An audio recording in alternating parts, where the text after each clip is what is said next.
Welcome back, everybody, to week 8 of the house build.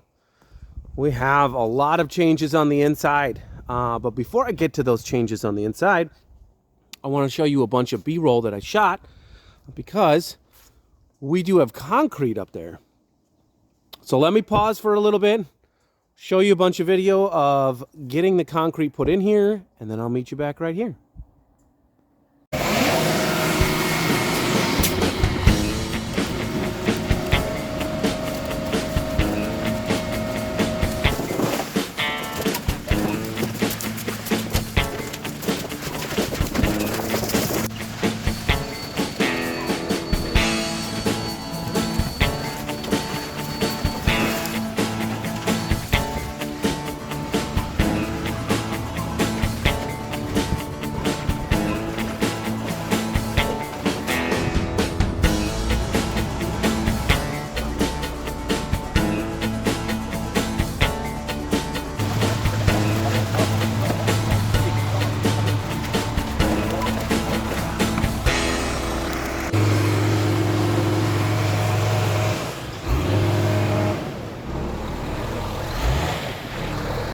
Well, wasn't that fun? Yeah, those guys were a team. Those guys really know how to do their stuff, and they got the whole entire house poured in about 3 hours. So 3 concrete trucks, 3 hours worth of work. Those guys worked really hard. So I'll come back into the garage at the end of the tour, but let's go through the front door, because not only do we have concrete, but we have all of the walls finished up in the house. So now you can go straight upstairs. You can see exactly where our laundry room is going to be, with the washer and dryer and the sink and a water heater over that direction. This is really shaping up to be our utility room. So as you can see inside there, we still have the well. Again, we'll have some kind of water treatment system in here. The floor heater stuff is here on this side. And then these are all the water pipes, the way the water pipes are. So we'll go back around to our living room. This is the dining room here. And then you can see the definition of the kitchen with the island in the middle right here. This is the pantry, and what was really cool about these vaulted ceilings is they were actually able to put board up over the top of the powder room. So when we go into the pantry, we still have all of this space up here like this, and the extra space up there. So we'll be able to store, canning jars and all our canning equipment when we're not doing it, or, something like that. And come around to this side, and this is just our little tiny powder room. So enough room for a toilet, and then we have this really cool vintage sink that'll go right in that direction. And then you can see here's the master bedroom. So the master bedroom is just for our bed. We have a nice window. We have our own door to go outside. When you go into, you actually have to walk into our closet right here. And then you can walk into the laundry room with our sink. And then we have a toilet area right here, and then our walk-in, which will, again, like I mentioned, we'll kind of have them come back, and they'll lay that drain down, sunk in the ground with the tile in there.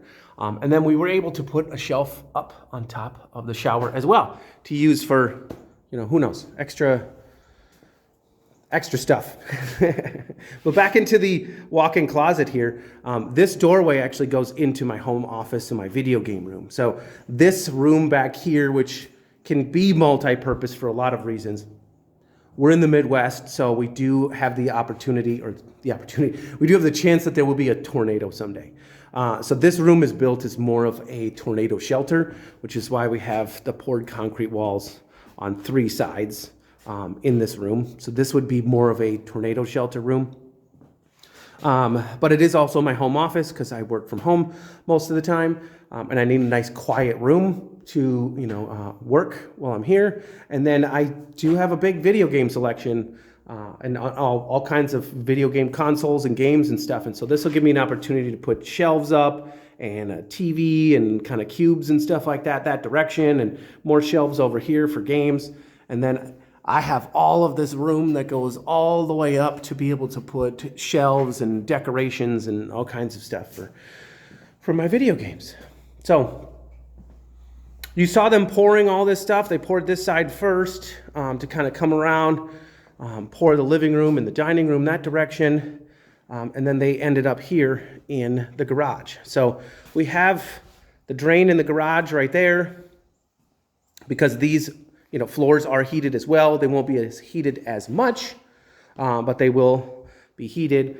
We already have a bunch of our plumbing supplies. That is the shower for upstairs, and then inside is a bunch of other goodies for the house.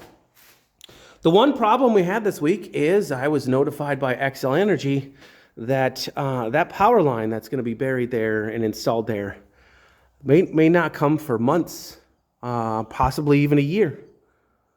So we won't have power here to the grid for months, if not a year. Yeah, so, I mean, what do you do in that case? Well, I had mentioned it before, and we pulled the trigger this week. We are going to be installing Tesla Powerwalls right here in the garage. It's an expensive option, but if we get the Tesla Powerwalls, we're going to get 2 of them and put them right here in this area, in this corner here, because this is where our electrical panel is. We're going to go fully off-grid, 100% off-grid. We're not going to be connected to the grid. We are going to get our solar panels installed. We will get the Tesla Powerwalls installed, and we will be making our own power. And that way, we can start heating the floors in this house when we get the doors and windows. We can start, heating water.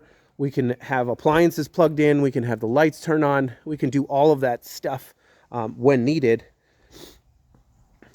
especially now that it's getting cold.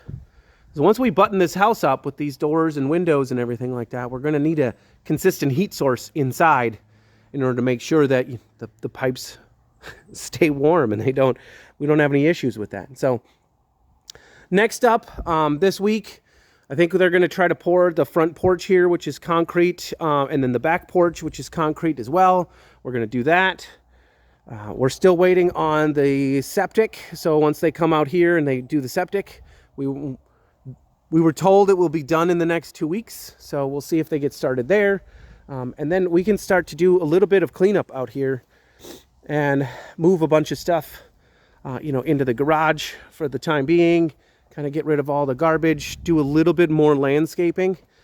We still have to dig a trench and bury a line here, I think on the other side of the garage there, and then one way over there on the corner. And the 3 of them have to come down here and go into this area where the trees are down here. We're building a rain garden down this direction, and that is part of the water plan for this house from the watershed district, is to put those 3 lines converge down here into this area so that all the water can be collected up here and it doesn't run off any other direction. Well, a lot to talk about. Let me know your thoughts on living 100% off the grid, because this house will be for weeks, if not months, maybe even a year, completely off grid. Let me know your thoughts, questions, comment on the video, so we can start a conversation. And I can let you know, product-wise, what we're getting, resource-wise, how we're financing the solar project, because that's completely different than our construction loan. All of those types of things. Let me know what you think. And if you haven't already, subscribe to the channel. We have a lot of other stuff that we're doing at the same time.